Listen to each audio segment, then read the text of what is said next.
Florida Governor Ron DeSantis spoke about flying migrants from Texas to Martha's Vineyard during a Tuesday press conference. His comments come after a Texas county sheriff announced the opening of a criminal investigation into the people who transported 48 migrants from San Antonio to Martha's Vineyard. The migrants were flown from Texas to Massachusetts in an effort engineered by DeSantis. The flight is part of a wider effort by Republican governors to send a large number of undocumented immigrants to Democrat-run cities. The comments came during a press conference where DeSantis, who is up for re-election this year, announced a proposal that would provide $1.1 billion in tax relief. The first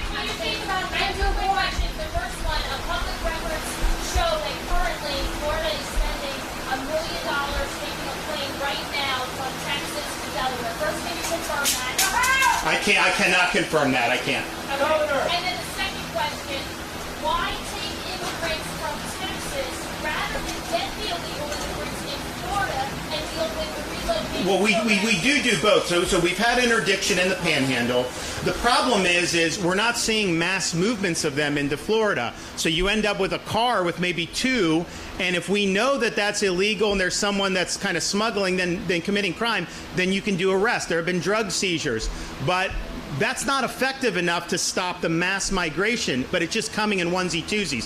So we've had people on the border for last summer. We've done a lot of intelligence, and everyone down there will say between a third and 40% of the people coming across are seeking to end up in Florida.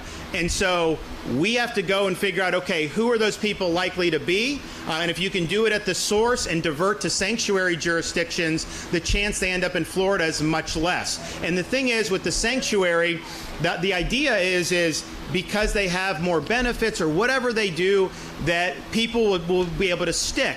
And so that's why you're doing it. If I could do it all in Florida, I would. But if we just ignore the source, then you're going to have people trickling in 5, 10 a day, 20 a day. I don't know. But there's no way you can possibly track all of that because it's on such a small scale. Whereas if you know there's maybe 1,000 people down there and a lot of them say in Florida, well, you could say, well, hey, wait a minute. Here's a sanctuary jurisdiction.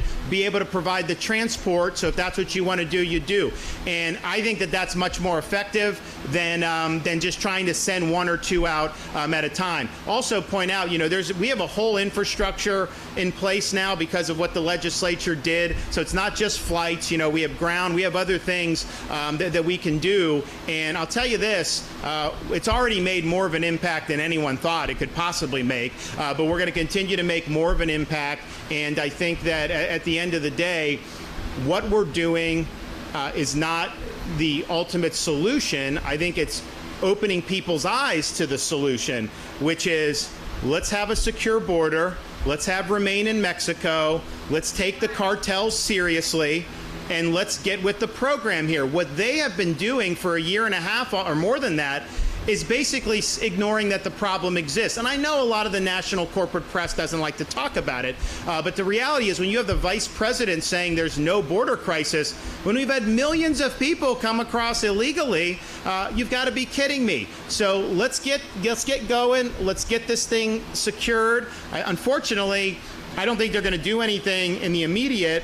It will be a big issue in the elections, I can tell you that. But hopefully when we get through with that we can have some rationality. If we have a new Congress, that may be a big step in the right direction. But this is not an example of, hey, he tried his best and just didn't work. This was an intentional policy to reverse policies that were effective.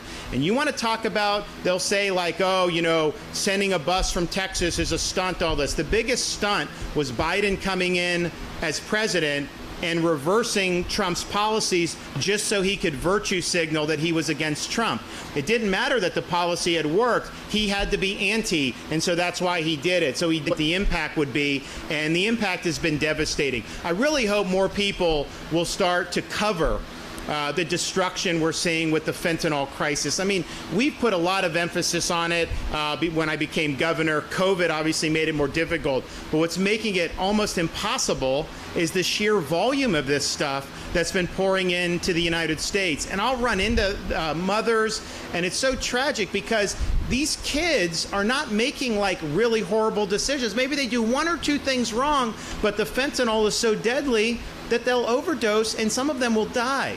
So this is a huge, huge issue, and it's affecting American communities all across the United States. And I also think when you have things like criminal aliens that have been let in, Maduro, the reports are Maduro is releasing people from his prisons and sending them up to the southern border. And these leftist dictators have done that in the past. So you're bringing in people, they're coming right across the border, and then they're going in the interior of the country.